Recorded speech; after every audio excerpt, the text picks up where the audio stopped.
आप सब लोगों को गोपाला जी का नमन। देखिए, जब मैंने शुरू किया था 70 के दशक में, तो मैंने एक छोटी सी कविता बनाई थी 2 लाइन की। नक्षत्रों का खेल है सारा, इनके आगे हर कोई हारा। ये मेरी बुक्स में, मेरी मैगजीन्स में, मैं जो अपने जन्मपत्र बनाता था उसमें भी देता था मैं। चलिए, वो तो एक अलग बात हो गई। देखिए, ग्रहों की पीड़ा के आगे हर कोई त्रस्त है।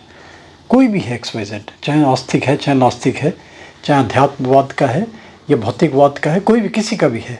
और उसमें भी विशेष रूप से अगर शनि, राहु और मंगल, इन 3 ग्रहों को लिया जाए तो ये नैसर्गिक पापी ग्रह कहलाते हैं और ये पीड़ा कारक सिद्ध होते हैं अगर जन्मपत्री में इनका गोचर, इनका ट्रांजिट, इनकी दशा, इनकी अंतरदशा, इनकी प्रत्यंतर दशा, प्राण, सूक्ष्म, किसी भी दशा में लें अगर कष्टकारी होती है तो कष्ट देती ही देती हैं। ऐसी मान्यता है ज्योतिष जगत की। मेरा थोड़ा सा डिफरेंट व्यू है, क्योंकि देखिए, एक चीज़ पे निर्भर नहीं किया जाता, बहुत सारे पैरामीटर्स होते हैं, तब चीज़ें देख के उसका क्यूमुलेटिव, तब इसका रिजल्ट निकाला जाता है, तब परिणाम निकाले जाते हैं। शनि, मंगल, राहु बहुत शुभ भी होते हैं बहुत सारे लोगों के लिए, मेरी अपनी मान्यता ये है। मगर फिर भी अगर कहीं भ्रम है, कहीं डाउट है, आपको लग रहा है कि 3 ग्रह आपके लिए पीड़ा कारक सिद्ध हो रहे हैं, त्रस्त कर रहे हैं, इनके बहुत सारे लक्षण हैं। देखिए, सबसे बड़ा लक्षण तो यही होता है कि रेस्टलेसनेस रहती है, अनईजीनेस रहती है, अपनी एंग्जाइटी रहती है और हर चीज़ में, हर काम में कहीं ना कहीं व्यवधान आते हैं। कोई भी XYZ, कोई भी काम हो, वो अननेसेसरी लिंगर ऑन होते चले जाते हैं, ये सबसे बड़ा। फिर रोग है, शोक है और बहुत सारी अनयूजुअल चीज़ें हैं जो विजुअलाइज्ड नहीं, दृष्ट नहीं है, ऐसी बहुत सारी चीज़ें। तो इसका मतलब कहीं ना कहीं ये ग्रह पीड़ा कारक सिद्ध हो रहे हैं। देखिए, कुछ भी हो रहे हैं या नहीं हो रहे हैं, एक बहुत अच्छा टोटका मैं दिया करता था, इसका एक उपाय दिया करता था। अगर आप ये कर लेते हैं, मैं समझता हूँ कि इसमें कोई हानि की संभावना तो है ही नहीं, मगर फिर भी मैं ऐलान करता हूँ, अलर्ट करता हूँ, भैया अपना बुद्धि और अपना विवेक ज़रूर अप्लाई करें मेरी कोई भी चीज़ अपनाने से पहले, क्योंकि किसी भी चीज़ का मैं रिस्पॉन्सिबल नहीं हूँ। मैं लॉजिकल चीज़ें देता हूँ, वो चीज़ें देता हूँ जो शास्त्रोक्त हैं, कहीं ना कहीं किसी ऑथेंटिक ग्रंथ से ली गई हैं या बौद्धिक वर्ग के द्वारा जोड़ी गई हैं। तो इसमें करना क्या है, देखिए, लंबी बातें नहीं करूँगा। 11 नारियल लेने हैं जटा वाले, सरलता से मिल जाएंगे, हर जगह मिल जाएंगे। जो फॉरेन है वो तो छोड़ दीजिए, जो अब्रॉड सेटल्ड हैं उनके लिए तो समस्या आएगी, मगर हमारे इंडियन परिप्रेक्ष्य में तो हर जगह आपको मिल जाएंगे। कोयला लेना है, कोयला भी हार्ड कोक नहीं, जो कच्चा कोयला होता है, जो सॉफ्ट कोक होता है, लकड़ी वाला कोयला। लेड लेना है, लेड बोलते हैं शीशे को, लेड लेना है। जौ लेनी है। ये आप सारी की सारी सामग्री, आपकी गोला हो गया, आपका कोला हो गया और आपका लेड हो गया और आपका जौ हो गया। अब इसको लेना कितना है, देखिए, ये इसका कोई माप तो नहीं सुनिश्चित किया गया है। देखा जाता है कि अपने जिस समय जितनी आयु होती है उसके प्रमाण में लिया जाता है। क्या कोई कहते हैं कि अपने भार के बराबर, तो बड़ा कठिन हो जाएगा आदमी के लिए, है ना, बहुत कॉस्टली अफेयर हो जाएगा। मैं मानता हूँ कि सवाए प्रमाण में लिया जाए, है ना। कोई भी चीज़ ले रहे हैं तो अपनी 1 मुट्ठी के बराबर, उसकी 1.25 मुट्ठी, 1 मुट्ठी और 1.25 मुट्ठी के बराबर। अगर तोल में ले रहे हैं तो 1 पाव ले लीजिए, या अगर किलो में ले रहे हैं तो उसमें 1 किलो ना लेके 1.25 किलो ले लीजिए, 1.25 पाव ले लीजिए, 1.25 क्विंटल ले लीजिए, 1.25 मन ले लीजिए। जो भी प्रमाण लेते हैं सवाए में लें, और अगर नहीं कुछ कर सकते तो ले लें, ऐसे ही ले लें, अपने अपने कुछ भी प्रमाण में आप ले लें इनको। और इनको करना क्या है, इनकी पोटली बनानी है। सारी सामग्री की आप पोटली बना दीजिए। नारियल तो एक अलग चीज़ होगी, 11 नारियल तो अलग हो गए। ये लेके इनको करना क्या है, देखिए, ये वहीं संभव होगा जहाँ पे कहीं बहते हुए पानी की सुविधा है। कोई पवित्र नदी है अगर तो बहुत ही अच्छा है, नहीं तो कहीं भी जहाँ बहता हुआ पानी हो, उस पानी में ही ये किया जाता है उपाय। तो अगर पानी की सुविधा नहीं है तो फिर नहीं किया जाएगा।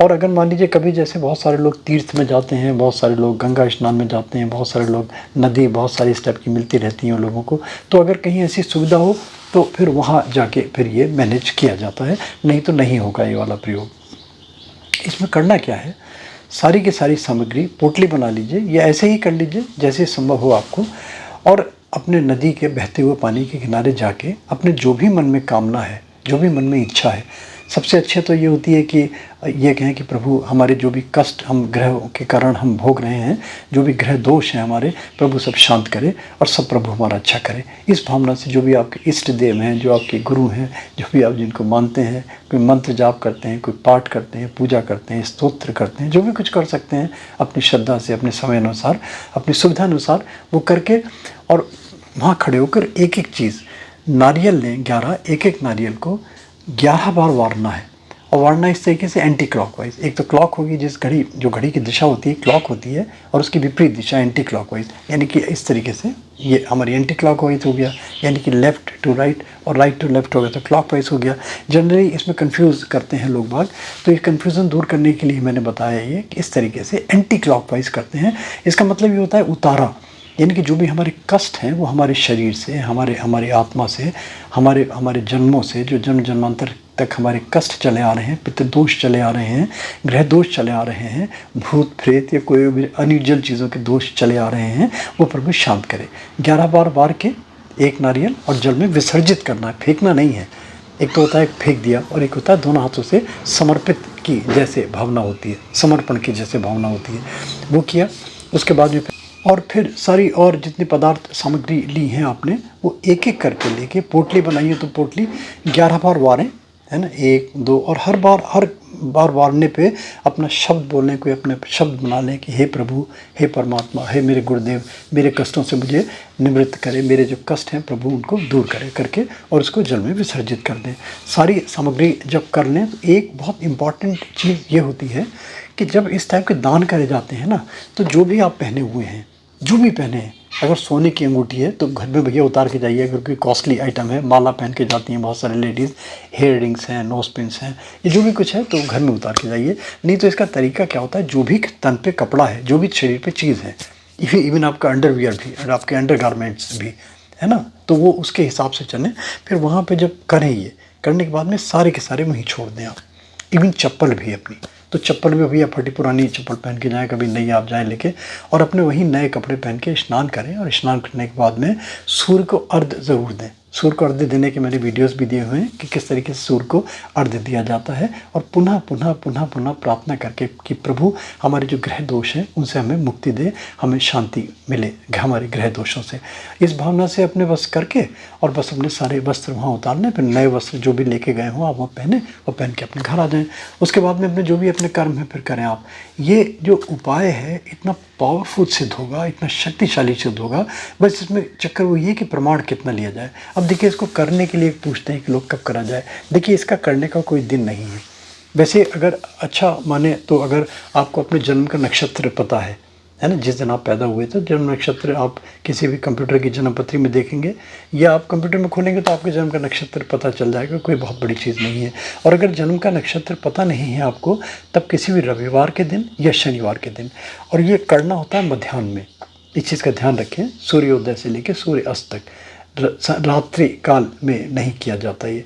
और फिर अगर और शुभ मुहूर्त देखना चाहते हैं तो शुभ होरा देख लें, शुभ मुहूर्त देख लें, फिर वो फिर बिल्कुल एक पंडित्य का विषय हो जाता है, एक शुभ मुहूर्त का विषय हो जाता है, तो फिर वो बिल्कुल ही एक अलग विषय, शुभ मुहूर्त का एक विषय हो जाता है। तो बहुत सरल सा उपाय, ये सारे के सारे ग्रह दोष दूर करने के लिए, विशेष रूप से जो 3 कष्टकारी कहते हैं ना, शनि का भूत हो गया, मंगल का हवा हो गया, ये राहु पीड़ा कारक हो गया। देखिए, राहु की वजह से जो अनयूजुअल चीज़ें होती हैं, देखिए अगर मान लीजिए कहीं कोई लिटिगेशन इन्वॉल्वमेंट है, कहीं कोई भूत प्रेत के सपने आते हैं, कहीं कोई सांप बिच्छू के सपने आते हैं, अनयूजुअल ड्रीम्स कहीं आते हैं, तो इसका मतलब राहु आपको सता रहा है। मंगल के दोष की वजह से कहते हैं ब्लड से रिलेटेड होता है मंगल, कहीं कोई खून से संबंधित प्रॉब्लम है, कहीं कोई विवाह में अड़चने आ रही हैं, मंगल को विवाह से भी जोड़ा जाता है। शनि का अननेसेसरी एक होता है ना, इसे मांदी कहलाता है, ये स्लो ग्रह कहलाता है, तो हर कार्य में विलम्ब करता है, डिले करता है, अननेसेसरली कोई चीज़ें लिंगर ऑन होती चली जाती हैं। तो ये छोटा सा उपाय, छोटा सा प्रयोग आप करें। देखिए, अच्छा लगे तो एक रिक्वेस्ट ज़रूर करता हूँ, लाइक सब्सक्राइब फॉरवर्ड, एक नोटिफिकेशन बेल में प्लीज़ क्लिक करके ऑल का बटन ज़रूर दबा दिया करें। गोपाला जी मोटिवेशनल वीडियोज़ के मल्टीपल सब्जेक्ट्स आपको डिफरेंट प्ले लिस्ट में मिलते चले जाएंगे। थैंक यू दोस्तों, thanks for hearing Gopala ji.